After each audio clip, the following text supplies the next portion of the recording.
Hello दोस्तों, स्वागत है आपका मेरी एक और नई वीडियो में। प्लीज़ दोस्तों वीडियो को लाइक कर दिया करो, चैनल को सब्सक्राइब कर लिया करो। बहू मैं भी अपने बेटे की इकलौती माँ हूँ। कितनी खुश थी आज सुमेधा जी।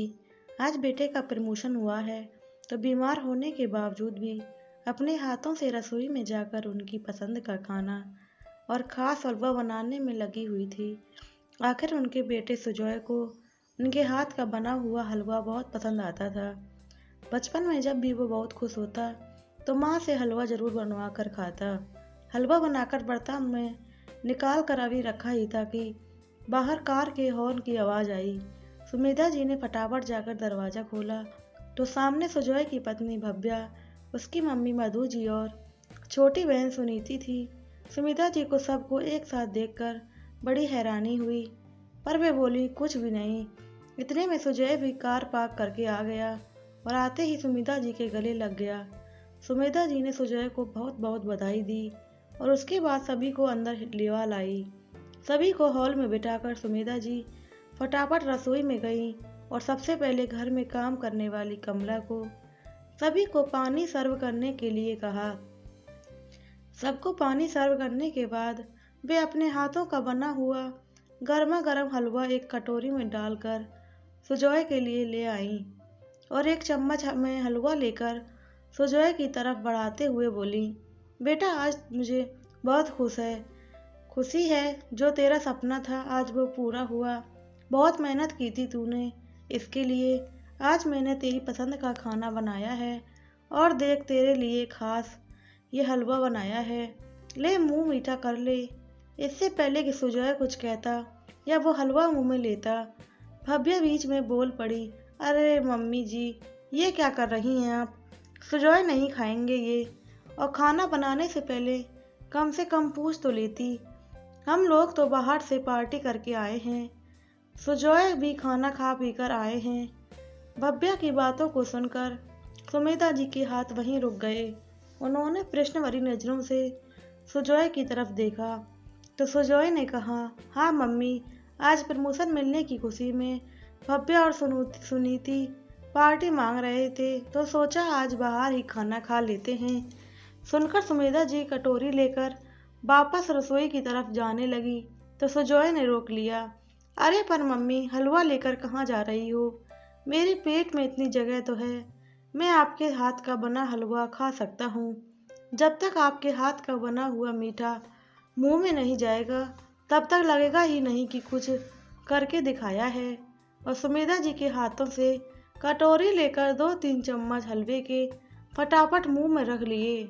यह देखकर जहां सुमेधा जी की आत्मा तृप्त हो गई, वहीं भव्या चढ़ गई। उस समय तो भव्या कुछ नहीं बोली, लेकिन रात को कमरे में भव्या इस बात पर सुजॉय से बहस करने को तैयार हो गई। जब आते समय सुनीति ने आपसे कहा कि चलिए जीजा जी गोलगप्पे खाते हुए चलते हैं, तो आपने क्या कहा कि मेरे पेट में बिल्कुल जगह नहीं, लेकिन यहाँ अपनी माँ के हाथों का बना हुआ हलवा खाने के लिए पेट में जगह बन गई। यही कद्र है मेरे परिवार की। भव्या की बात सुनकर सुजय को भी गुस्सा आ गया तो उसने कहा, मैं तुम्हारे परिवार के साथ ही पार्टी करने गया था, जबकि मेरी माँ घर पर ही थी।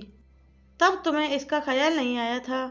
माँ ने बीमार होते हुए भी मेरे लिए हलवा बनाया, ये नहीं दिख रहा? सिर्फ 2-3 चम्मच हलवा के खा लिए तो उसमें क्या गलत कर दिया? माँ तो खुश हो गई ना। अच्छा, तुम्हारी माँ की फिक्र है, लेकिन मेरी बहन के इमोशंस की कोई फिक्र नहीं। अरे इतना तो तुम्हारी माँ को सोचना चाहिए था कि इकलौते बेटे बहू हैं तो उन्हीं की खुशी में खुश हो लें, लेकिन नहीं, बीच बीच में अपनी टांग जरूर अड़ाती हैं। दोनों अपने कमरे में बहस कर रहे थे और ये बातें बाहर सुमेधा जी को सुनाई दे रही थी। सुनकर बड़ा दुख हो रहा था। जहाँ तक हो सके वो भी कोशिश करती थी, कभी भी अपने बेटे बहू की जिंदगी में इंटरफेयर नहीं करती थी, लेकिन उसके बावजूद भी कुछ लोग समझना ही नहीं चाहे तो उसका क्या करें। इतना प्यार और अपनापन देने के बावजूद भी भव्या को हमेशा समस्या ही रही। यहाँ तक कि समदन जी भी उसके साथ होती थी, लेकिन कभी अपनी बेटी को नहीं समझाती। जब भी कोई बात होती भव्या यही मुद्दा उठाती, इकलौते बेटे बहू हैं, कुछ तो माँ को ख्याल रखना चाहिए। हमारी खुशियों के बारे में सोचना चाहिए, पर नहीं, उन्हें तो खुद से ही फुर्सत नहीं। आए दिन बीमारी का बहाना लेकर बैठी रहेंगी और फालतू के खर्चे कराती रहेंगी। अभी पिछले महीने ही की बात है, भव्या ने घर पर किटी पार्टी ऑर्गेनाइज की थी।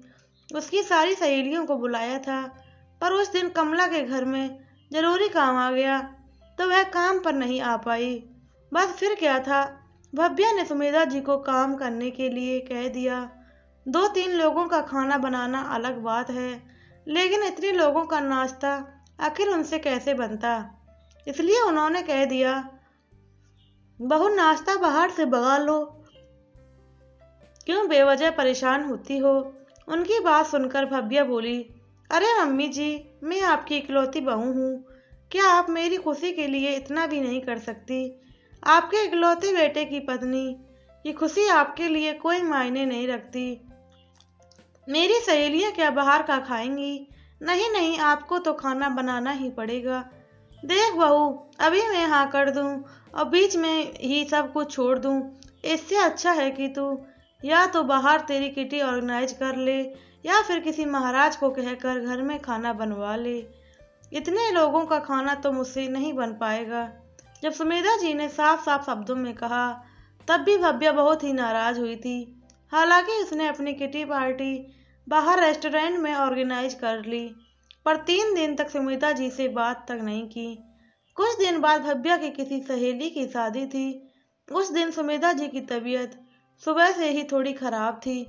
जब शाम को सुजय घर आया, भव्या शादी में जाने को तैयार थी, तो सुजय ने कहा, अरे पर माँ की तबीयत खराब है, ऐसे में हम कैसे जा सकते हैं। भव्या जानबूझकर सुमेधा जी को सुनाते हुए बोली, अरे थोड़ी तो बहुत तबीयत खराब है, अभी फिलहाल तो सब ठीक लग रहा है, और वैसे भी कमला घर पर है ही, भला माँ जी अपने इकलौते बेटे बहू को क्यों रोकेंगी। आखिर उनकी इकलौती बहू की खुशी की बात जो है। आखिर सुमेधा जी क्या कहती। उन्होंने सुजय को जाने के लिए कह दिया। भव्या और सुजय शादी में रवाना हो गए। वो लोग अभी शादी में पहुंचे ही थे कि आधे घंटे बाद ही घर से कमला का फोन आ गया कि सुमेधा जी की तबीयत बहुत ज्यादा बिगड़ गई। फोन रखकर सुजय फटाफट भव्या के पास गया और बोला, हमें अभी इसी समय घर निकलना होगा, माँ की तबीयत बहुत ज्यादा बिगड़ गई है। सुनकर भव्या का मुंह बन गया, लेकिन बोल भी क्या सकती थी, इसलिए सुजय के साथ घर रवाना हो गई। घर आकर देखा तो सुमेधा जी अपने कमरे में निढाल सी पड़ी हुई थी। सुजय उन्हें लेकर फटाफट हॉस्पिटल गया तो पता चला उनका बीपी लो हो गया था। जब बीपी नॉर्मल हो गया तो 2 घंटे के बाद हॉस्पिटल से डिस्चार्ज कर दिया गया। सुमेधा जी अब पहले से थोड़ी बेहतर थीं। सुजय सारा देकर कमरे में लाया और लिटा दिया। इधर भव्या भरी बैठी थी। उसे तो ऐसा लग रहा था जैसे सुमेधा जी नाटक कर रही हैं। भला 2 घंटे में ही कैसे तबीयत ठीक हो गई। अब वो इस बात का आर पार का फैसला चाहती थी, पर सुजय के सामने नहीं। दूसरे दिन भी उसे सुबह से बस इसी बात का इंतजार था कि कब सुजय जाएं, कब वो सुमेधा जी से 2 बात सुनाए। जब सुजय चला गया तो उसने यह भी देखा कि वो ऑफिस गया है या आसपास ही। सीधे सुमेधा जी की कमरे में जाकर चिल्लाना शुरू कर दिया, आपको शर्म आनी चाहिए। आपको शर्म नहीं आती। आपसे आपके इकलौते बेटे बहू की खुशियां भी नहीं देखी जाती। शादी में पहुंचने नहीं की आपने कॉल करवा दिया, और ऐसी कौन सी तबीयत खराब हो रही थी जो 2 घंटे में ही ठीक हो गई। इससे अच्छा तो 2 घंटे इंतजार ही कर लेती। 2 घंटे बाद ही घर आ जाते ना हम लोग, फिर आराम से निढाल होकर पड़ जाती। जब देखो बस अपने बेटे को फोन करके परेशान करती रहती हैं। इकलौता बेटा है तो क्या सिर पर चढ़कर नाचेंगी। आप उसकी बात सुनकर सुमेधा जी हैरान रह गईं। फिर थोड़ा संभल कर बोली, बहू भला मैं तुम्हारी खुशियों से क्यों परेशान होंगी। मेरी सचमुच तबीयत खराब थी, पर फिर भी भव्या का गुस्सा ठंडा नहीं हुआ और वो जोर से चिल्लाते हुए बोली, अरे सच में तबीयत खराब थी तो थोड़ा सा सब्र कर लेती, इतनी देर में मर थोड़ी ना जाती। जब देखो मेरे पति को फोन लगा देती हो। बस कर बहू, बहुत बोल लिया तूने। अगर तेरा पति मेरा इकलौता बेटा है तो ये मत भूल कि मैं भी तेरी पति की इकलौती माँ हूँ। उससे नहीं बोलूँगी तो किससे बोलूँगी? देखती हूँ कि कैसे। अब या तो आपका ही रिश्ता रहेगा या फिर मेरा। ठीक, दरवाजा खुला है, तुम जा सकती हो। सुजॉय की आवाज़ सुनकर भव्या ने पलटकर देखा तो सुजॉय पीछे खड़ा था, साथ ही उसकी मम्मी और बहन भी। लेकिन अब तो बात निकल चुकी थी, इसलिए भव्या ने रोते हुए अपनी मम्मी से कहा, देखा मम्मी, आपने अपनी माँ के लिए सुजॉय मेरे साथ कैसा बिहेवियर करता है। बस बहुत हुआ आज। आज तो फैसला होकर रहेगा, या तो ये औरत इस घर में रहेगी या फिर मैं। मुझे सास नाम का झंझट मेरी जिंदगी में नहीं चाहिए।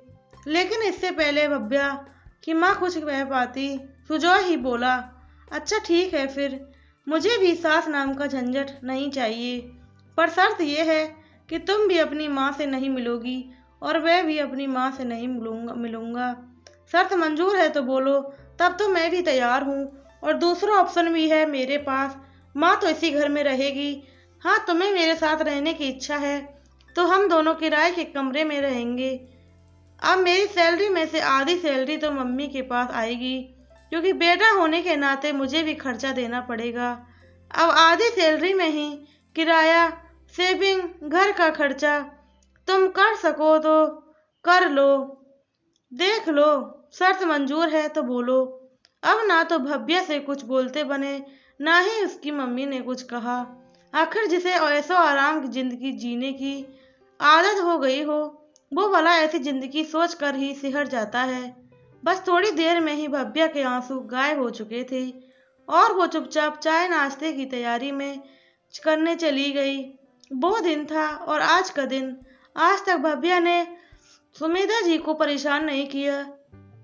प्लीज़ दोस्तों, वीडियो कैसी लगी कमेंट में ज़रूर बताएं। वीडियो को लाइक करें, चैनल को सब्सक्राइब करें, बेल आइकन को प्रेस करें, जिससे आगे आने वाली वीडियो की नोटिफिकेशन सबसे पहले आप तक पहुंच सके। और शेयर करना बिल्कुल ना भूलें। जय श्री राम, राधे राधे, जय श्री कृष्ण।